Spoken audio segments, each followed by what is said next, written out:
So we have these people living again for thousands of years. The the Spaniards who encounter them, they definitely have their biases of that are present, but everywhere they go along the coast, Carpinteria and Santa Barbara, they just keep meeting village after village of people, and they're saying, each village has heard that they're approaching, and all they want to do is hang out with them and party and sing songs and play games and give them food, and they literally are given more fish every time they go to a town. They're given more fish, the Spaniards are, than they can carry, than they can deal with, and so they're and it's interesting because the early historians, when you do historiography, the Chumash have been actually pretty well studied over the years, because who the hell doesn't want to spend time in Santa Barbara as a grad student or a professor? You know what I mean? Yeah. So for me to do a lot of this stuff, and we'll get to the revolution, the war, because we're on This is Revolution, but like Mission Santa Barbara, that's still maintained by the Franciscans and by the Catholic Church. In fact, that's the archive of the library of all the documents I go to see. So if we start with this understanding of the Chumash having this very, even back then, the early historians would kind of, with their racist, chauvinist attitude, even then give the Chumash credit as being, they're so sophisticated. They're very sophisticated. And all they really mean there, as Europeans especially, is that they have a lot of stuff. You know what I mean? They just had tons of stuff. And what it is when you look at the Chumash material culture, they have tons of tools. They have stuff they made out of whale bones. They have mortars and pestles. And if they weren't living out of the ocean, their main food source were acorns, live oak acorns. They fall to the ground. They go scoop them up. They mash it into a paste. We know most of the anthropology shows us that most of the caloric collection is done by women, and there was like a strong male maritime go out on the Santa Barbara. It's hard to navigate the Santa Barbara Channel, and they could do that, the people who lived on the Channel Islands and back and forth, but they would also hunt in the Channel. They would hunt porpoise, they would hunt other, marine life, and gather. But acorns are super important. There's mortars and pestles. There's all kinds of fishing gear, hooks and nets, baskets for storing all this kind of stuff. Their homes were kind of thatched roofs. They had made sweat lodges. They would hang out in the sweat lodge for hours at a time. They had multiple gambling games. They had culture. They had a very dense culture. There's evidence in their grave sites that they were managing their grave sites, moving people around. Oh, I got to make room for this part of the family over here. They were burying some of their chieftains in their canoes, in these Tamal canoes. There's one lady who wrote a book, Lynn Gamble, called I have it near her. It's like the Chumash at Contact, a culture of feasting, and we're basically, they had like they get down like hobbits. They have a big feast, and party and all that kind of stuff. So when the Spaniards come, they meet this culture of abundance. They meet this people totally living in this way. Oh, they also encounter, this is one of our many historical accounts of transgendered women. There are transgendered women living among the Chumash, living socially as women, dressing and engaging in Were there right-wing gendered activities. Chumash as well that used the transgender thing to win Chumash elections? No, that was the purview of the Franciscans. That basically everybody freaking out about trans people today has the same moral kind of view of the world, in my opinion, as some of these Franciscan missionaries from 300 years ago.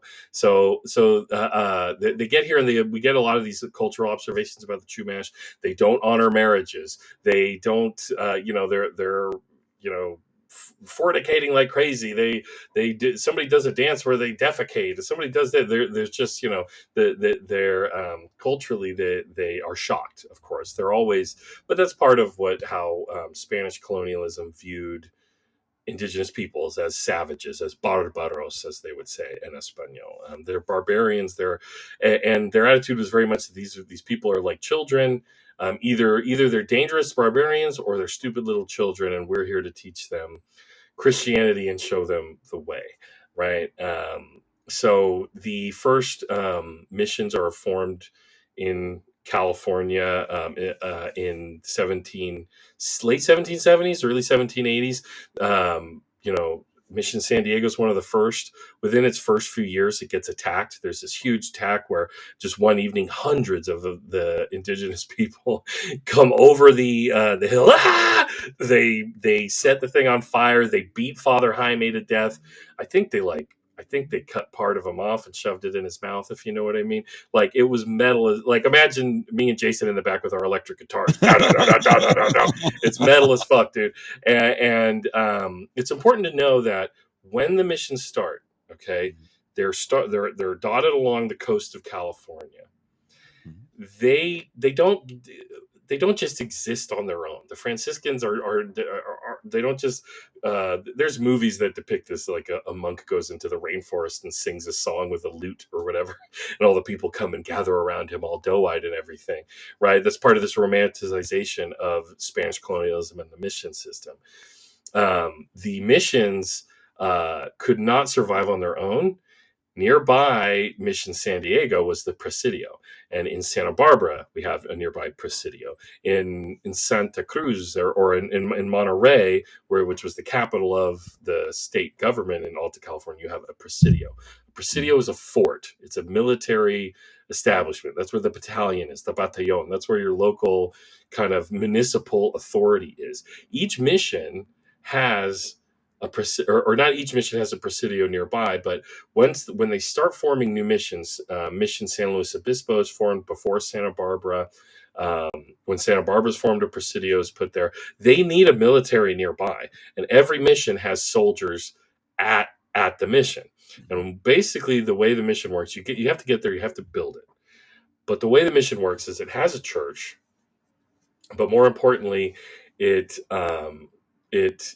establishes it's basically a stagecoach stop, and it is an agricultural engine. It produces crops and it produces animal husbandry. So along with the missions, as these first ones that come, and again, they need to be there under military force for them to not get destroyed by the indigenous people, who rightly view, hey, these people showed up and now everybody's getting sick, and those military guys keep stealing our women, and Father Sarah, Juniper Sarah, has accounts of, Do you say juniper or do you say Junipera, junipero? Junipera Serra, whatever. I don't know.